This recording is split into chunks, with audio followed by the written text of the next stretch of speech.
access to our market, the biggest market in the world. We're right now the biggest market in the world. We had a great country 4 years ago in terms of the economics. We were doubling up on China. We were doing so well. Nobody was going to catch us, but so much of it slipped away over the last 4 years under Biden.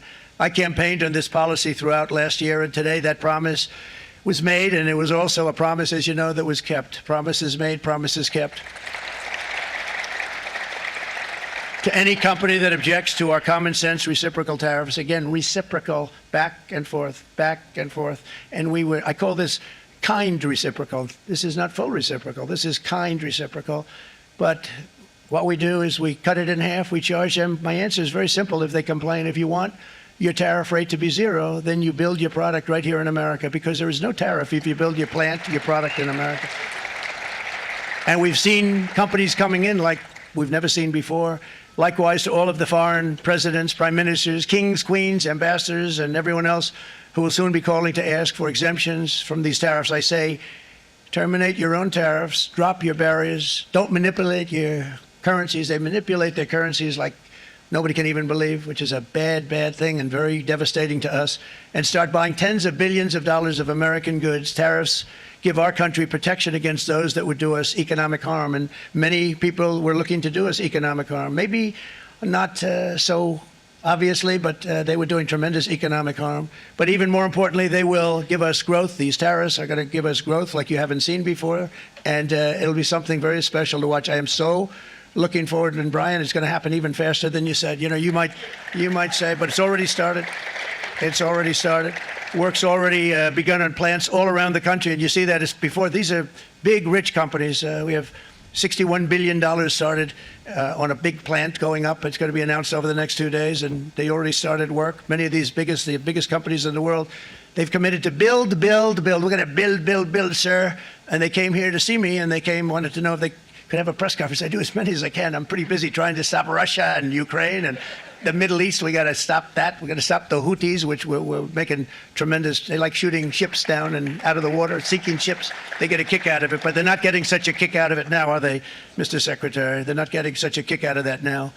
But here are just a short list of some of the companies that have already announced and committed to investment. And this is a company that built its factories and its plants in China. Hey, shalom, shalom. First and foremost, I want to give all praises, honor, and glory to Yahawah, Bahashem, YAHAWASHI, Bahashem, Ruach and double honor to the apostles and elders of Great Millstone. Peace, love, salutations, and blessings to the house of David, which is the elect. And, I just saw that video of Donald Trump's speech that he made earlier today, after he announced the tariffs that he was, imposing on the world, right? And you have a geopolitical or geoeconomic shift that is taking place, okay? And as you see the promptness of Trump, right, which you have these American people think that this is something that is going to be beneficial to America, is going to, be a part of the whole Make America Great Again aspect, right, that Trump has been toting. Yet you had China, which came out and said, which a bunch of different countries are saying the same thing. Let me pull this up here. You had China just said this, China warns U.S. tariffs threatens global economic stability. Okay, so you had China, they spoke out about it. Couple of EU countries, right, which are supposedly supposed to be, American allies. But, what Trump is doing with these tariffs is, causing tensions, right, between its own allies. But what I wanted to focus on is what Trump said about these various different companies that are supposedly going to be coming to America because of these tariffs, and building their companies and building their infrastructure here within the United States. All right. And that is what Trump's plan, right? The whole reason why he's trying to do these tariffs, or doing these tariffs rather, is to force these rich companies to leave these cheap emerging economies where they're getting cheap labor, right, and bringing their companies back to America and have, things, those goods and services built in America, right, which he is saying will bring jobs and bring wealth into the American economy. But what he fails to realize is that America is a whore, okay? And as a whore, right, the whore can't make the whore doesn't make the rules, right? The whore gets used, okay? And when you get to a point where America is basically saying that they are going to change the game, right? Because that's what he's basically doing, right? He changed the game up, the economic gain, to where now America gets to tariff and get rich off of these other countries, which it already has done by stealing their resources, right? Using the dollar, weaponizing the dollar, usury, right? Charging, absurd amount of interests and things like that. That's how America, really got its riches. Of course, we know by free labor of the Israelites, okay. But when you go into the scriptures, it talks about how the kings of the earth in Revelation got rich off of America, right? And that part of the way that these nations, these governments, right, these companies got rich off of America was the fact that they were allowed to circumvent the tariffs that America was imposing on its imported goods, while also tariffing America when it tried to, or when it wanted to send, their goods to those countries. Okay. And that was, something that was really agreed upon after the World War II, right? Which I have another article, if I can find that. You had this guy said that yep, here it is. Let me pull that up as well.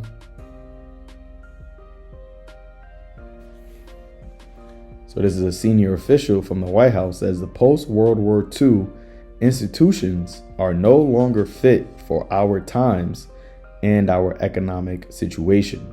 Okay, so that, that says a lot. Okay, and one of the first things it says is, usually when you look historically after when major economic shifts happen within the world on a global, scale, it usually happens after a major military conflict. Okay. And the last time, the geopolitical and geoeconomic, paradigm shifted was after World War II. So this White House official is saying that the institutions, right, the things that were set up after World War II, which you had the IMF, right, the International Monetary Fund, you have the World Bank, right? Those institutions were created after World War II, which America, actually dominated those institutions, right? America had the greatest influence on those institutions, and the tariff, right? The trading world, trading organization, even that World Trade Organization, the WTO, right? it was established back after World War II, the way that businesses were, countries were going to conduct business, with America, right? So these tariffs was all a part of that setup. Okay, but you see, the Lord is setting up this trap, setting up this snare for Babylon, and he has Trump, as being the guy that is, pushing these new systems, right? This new system, which really is going to bring Babylon the Great into a hole that it cannot get itself out of, right? It's going to bring a deadly, incurable wound on Babylon. So when this guy says that these institutions are no longer fit for our times and our economic situation, that in itself means that there is a new what they call it, a change of guard, taking place. Okay, and usually when a change of guard happens, when a new system happens, it usually is involved around a military conflict. So this is why you have Trump, speaking so much about World War III. Okay, whether he knows it or whether he senses it. Okay, we believe through the Spirit that the Lord has set him up to be the guy to usher in this last final war, because this war isn't going to just be something that's in history as just another war, right? This war is going to be a war that ends this age, right? That is going to part asunder the beginning, the end of Esau and the beginning of Jacob, the kingdom of heaven. Okay, because within this war, you're not only going to have fighting between nations, you're going to have fightings between realms. Okay, now let's pull that up in the book of 2nd Ezra chapter 13. 2nd Ezra chapter 13 verse 29. It says, "Behold, the days come when the Most High will begin to will begin to deliver them that are upon the earth." And that is speaking about who? The elect. All right. It says, "And he shall come to the astonishment of them that dwell on the earth." And who is the he that is coming? YAHAWASHI, right? YAHAWASHI is coming at the order of the Heavenly Father, Yahweh, to deliver the elect, okay, from the wrath from this third world war, right? From this nuclear holocaust that will completely destroy Babylon the Great. It says, "And one shall undertake to fight against another, one city against another, one place against another, one people against another, and one realm against another." You see? So this war isn't going to be just another war that's going to just be written in the history books as, oh, a time period where, there was just a war happening and, the world came out of it. And okay. Yeah, the world is going to continue, but it's not going to continue as it was, right? The sun and the moon eventually, because after that, or during that war, scripture tells you how the sun is going to be blocked out. But when I said like the world is going to continue, I'm saying that humanity is going to survive World War III. However, the way of life, the way of even thinking, the way that people think is going to change, right? The way you think now is going to end. And after this war, and after the war between realms, right? The spiritual realm with YAHAWASHI coming with the armies of heaven against this realm to overtake this, because this is his dominion, this is his kingdom. That is going to change everything you know about what you think you know about life. Okay? But before that happens, going back to that video, you're going to have Esau trying to maintain and sustain his blessing, okay, which has an expiration date. All right. It has an end. You see, Israel blessing is an age without end. But Esau, his blessing, his age has an end. Matter of fact, since I said that, let's get this. In the book of Job 14, verse 5, it says, seeing his days are determined. See that? When your days are determined, that means they're finite, right? Let's pull up determined. It says to cut, to sharpen, to determine, be decisive, right? Let's just go. When your days are determined, it says decided, controlled, ruled, dictate. So Esau's days are determined. The number of his months are with thee. Thou has appointed his bounds that he cannot pass. All right. So Esau has a certain set bound, right? An age, a time period that he can't go beyond.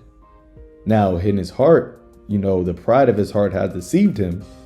Okay. And his inward thought is that his houses shall dwell forever. See? Psalms 49, verse 11. Their inward thought is that their houses shall continue forever, and their dwelling places to all generations. They call their lands after their own names. See? So their inward thought is that they're going to just continue forever, right? But they, once again, have a bound that they cannot pass. So as Trump, said, we're going to build. They want to build. That is prophetic. All right. And that's why I keep coming back here to Malachi, the first chapter, and we can read it. Let's start at verse, we'll go straight to the point. Verse 4 says, whereas Edom saith, we are impoverished, but we will return and build the desolate places. Right. Build. Okay. Make America great again. Even Trump, even Biden, was speaking about build back better, right? The triple B's. See? Because they're at a point right now where they see America has peaked. Okay? The American civilization, the American golden age, it has peaked. Now, Trump is speaking about he's bringing in a golden age and all that. That's all just talk, right? That's vain words. That's a people imagining a vain thing. Okay, so they are fulfilling prophecy of speaking about building, right? It says, we are impoverished. Edom saith, we are impoverished, but we will return and build the desolate places. Thus saith Yahawah of hosts, they shall build, but I will throw down. They shall call them the border of wickedness, and the people against whom the Lord hath indignation forever. Okay, now when you go, let's read this in the AMP. It says, though impoverished, Edom says, we have been beaten down. We will return and build up the ruins. Okay, and when you look at how the economy was doing, right, during Biden, all right, the inflation at an all-time high, right? You had debt at an all-time high. The U.S. debt, right, was at an all-time high.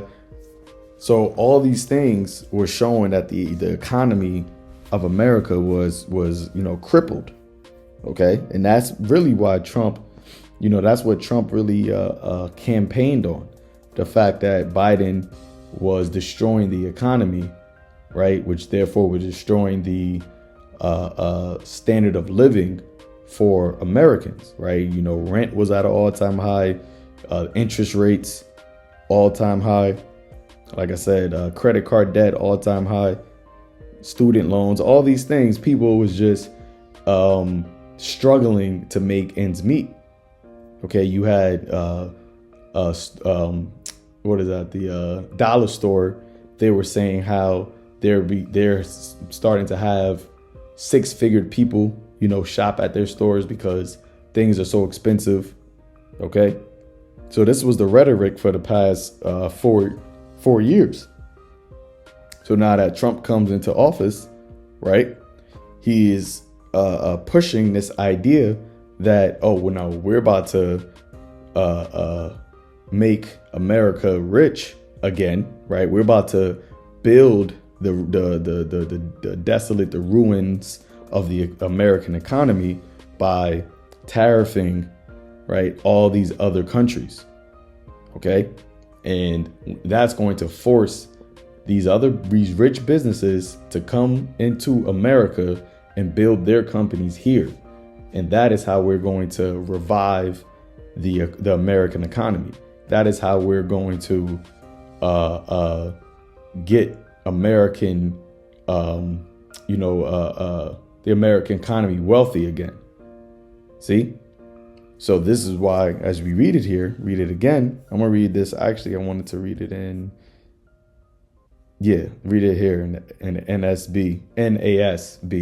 It says, though Edom says we have been beaten down, but we will return and build up the ruins. This is what the Lord of armies says, they may build, but I will tear down, and people will call them the territory of wickedness, and the people with whom the Lord is indignant forever. All right. So, like I said, Trump saying that is, prophetic, because they're attempting to build America back, right? They're attempting to get America back to its heightened state, right? Its peak. But once again, as it says in the book of Jeremiah, there's we would have healed Babylon, but she is not healed. Okay. Here in the book of Job, chapter 18, verse 14, it says his confidence. Okay. And what is the confidence of Esau, Edom? Is his money, right? His God is his gold. It says shall be rooted out of his tabernacle, and it shall bring him to the king of terrors. So America, right, being viewed, or Esau thinking it's unpenetrable, it's untouchable, it's the greatest country, has the greatest economy, has the greatest military, all these things, right? That is what he boasts his confidence in, right? Esau boasts his confidence in his pseudoscience, okay, his technology, all of those things. But those things are going to be rooted out of his tabernacle, right? Those things aren't going to be able to save him, right? From this wrath, right? From the indignation that the Lord, has prescribed against Esau, right? As we read in Malachi, they said they shall build, but the Lord said he's going to throw down. See? And this is what we have been professing, right? Thus saith Yahawah Ba'ashem Yahawashi. And it says, and it shall bring him to the king of terrors. And who is the king of terrors? Yahawah Ba'ashem Yahawashi. See? The Lord is the one that's going to make this happen. And it's going to terrorize Esau. It's going to terrorize, what he had confidence in. Okay? That is why the scripture says that the powers shall stand in fear. All right? They're going to realize that they are completely helpless, that they don't have any type of power, any type of authority, right, to stop what is actually taking place. Okay. And that is why, they have their bunkers. That is why they're trying to go out of the earth, because they ultimately see that day, that day is approaching, right? They're hearing, through the men of the Lord, that they don't have much time left. So this is why they're doing what they're doing, because they're trying to rebuild desolate places. All right. Proverbs 15, verse 27, it says, he that is greedy of gain troubleth his own house, but he that hateth gift shall live. And Esau is greedy of gain. right? Habakkuk, the 2nd chapter, it says what? That he's as hell. He cannot be satisfied. He has an insatiable appetite. But when you are like that, when you are greedy of gain, when you can never be filled, right, you end up troubling your own house. And that is a situation that Esau is in right now. All right, because remember, this age belongs to Esau, right? And he had the fatness of the earth. So the earth has been given into his hand. And what has he done with it? Okay, he has done unrighteous, dealings, got riches, got by deceit, unfair, treatment. Okay, robbing, stealing, doing backhanded deals, not upholding their end of the bargains. All these things, which ultimately has troubled the earth, which has been given into his hand, troubled the people of the earth. He's even, as YAHAWASHI said, Satan's house is divided. So how can it stand? Okay, even amongst his own so-called allies, right? There's now, tensions in between them. There's now infighting, distrust. Okay, a hissing, a backbiting. All these things is happening within his house, while the house of David is waxing stronger and stronger. So we're witnessing the downfall of Esau Edom. We're witnessing him speak of, trying to build, but we're seeing that the Lord is throwing down. Okay, and this is the last scripture I have in the book of Proverbs 20, verse 21. It says, an inheritance may be gotten hastily at the beginning, but the end thereof shall not be blessed. All right, and when you read this in another translation, it says, an inheritance hastily gained by greedy, unjust means, right?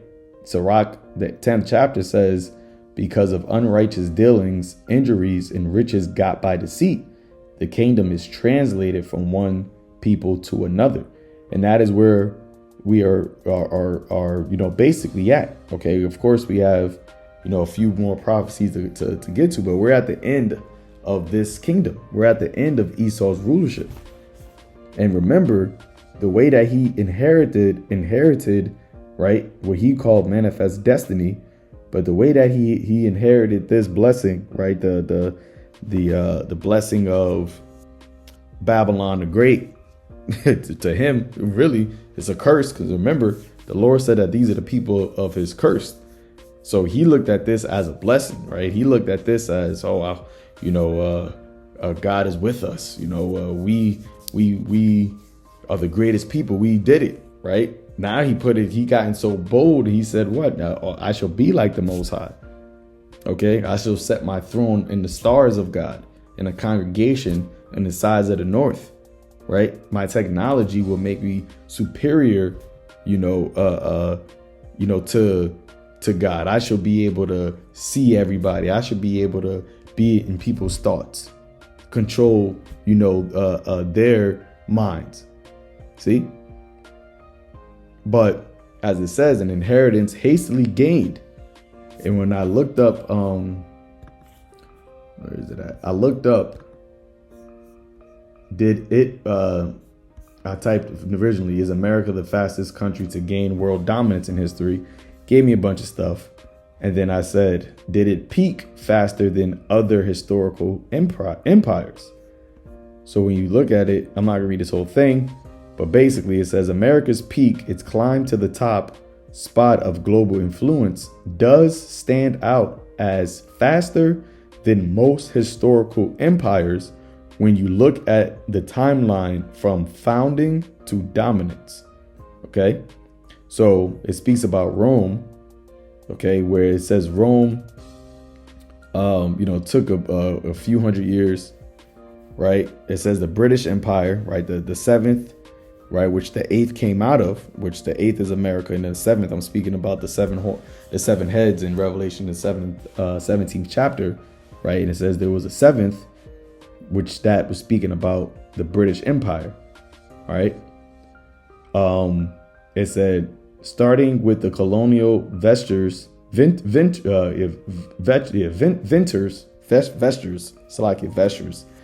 in the 1580s, arguably peaked in the 1920s, controlling a quarter of the globe. That's about 340 years, still twice as long as America's run, right? Because they said America took about 169, 170 years from 76 to hit a clear peak of world power by 1945. Okay, so yeah, America, it says, so yes, it peaked faster than most big players in history. The 169-year climb outpaces Rome's centuries, British slower build, and even the Mongols' brief blaze, but the Mongols wasn't really a world power. Okay, so America is really the fulfillment of Esau getting this in his inheritance hastily. But the way that America got its position wasn't through just means, right? It wasn't through, righteous, noble acts. Okay. And this is why you have Trump, getting rid of certain historical facts being taught in schools and universities, right? Trying to get museums to change the narrative. It is because ultimately through the spirit of the Lord's mouth, which are the prophets, this truth, right, has been revealed, and his deceit and his corruption, right, is quenched. All right, the American culture started headed by Esau Edom, which is really an Edomite culture, is no longer looked at something to be admired, right? Is no longer looked at something to be, respected. Okay, the truth, as it says in the book of Habakkuk. Oh no, not Habakkuk. That Nahum. I always get those confused. Yeah, Nahum chapter 3, verse 6. It says, Salakia 5, behold, I am against thee, saith the Lord of hosts, and I will discover thy skirts upon thy face, and I will shew the nations thy nakedness, and the kingdoms thy shame, and I will cast abominable filth upon thee, and make thee vile, and will set thee as a gazing stock. See?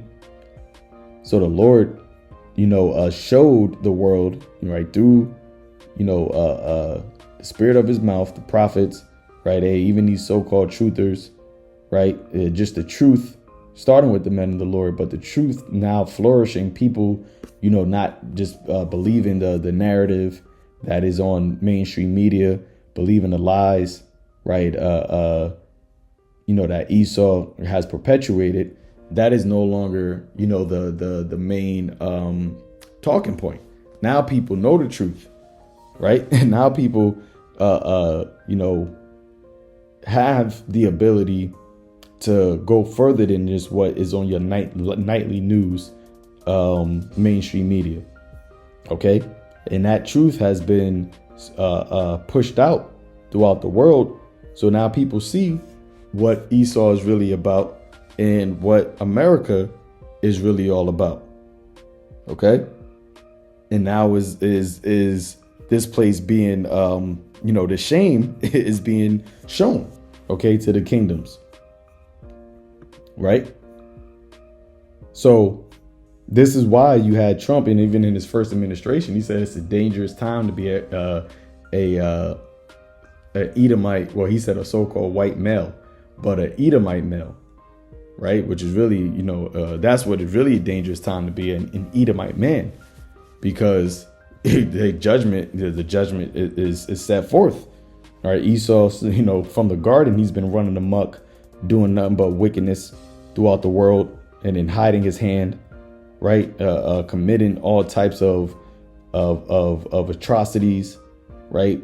Shedding blood, stealing, robbing, and he's just been able to get away with it. But he has a bound that he cannot pass. See? And now we're at the time of the Lord's judgment. The Lord's wrath is upon you. And there's nothing that you can do to escape it. Okay, so when we read this here, going back, because I don't think I finished it. It says, an inheritance hastily gained by greedy, unjust means, right? By that sword shall thou live. At the beginning will not be blessed in the end. See that? So yeah, you may have gotten this empire, right? You may have gotten the fatness of the earth, your manifest destiny, hastily through unjust ways, through the sword, right? Through the killing, through the lies, the deception, right? But the end will not be blessed. And that's something that you did not consider. And we'll close it out with that. In Isaiah 47, verse 7. And thou saidest, I shall be a lady forever. Speaking about Babylon the Great. So that thou didst not lay these things to thy heart, neither didst remember the latter end of it. Okay, so ultimately, the latter end of your build is what? Not you're just going to build, and you just ride off into the sunset. It is you're going to build, but the latter end is Yahawah, Ba'ashem YAHAWASHI will throw down. You see that? So that's what's coming soon. That's what's coming next. All right. So, I'm going to end it there. Lord willing, it's edifying unto the elect, giving all praises, honor, and glory to Yahawah, Ba'ashem YAHAWASHI, Ba'ashem YAHAWAH. Shalom.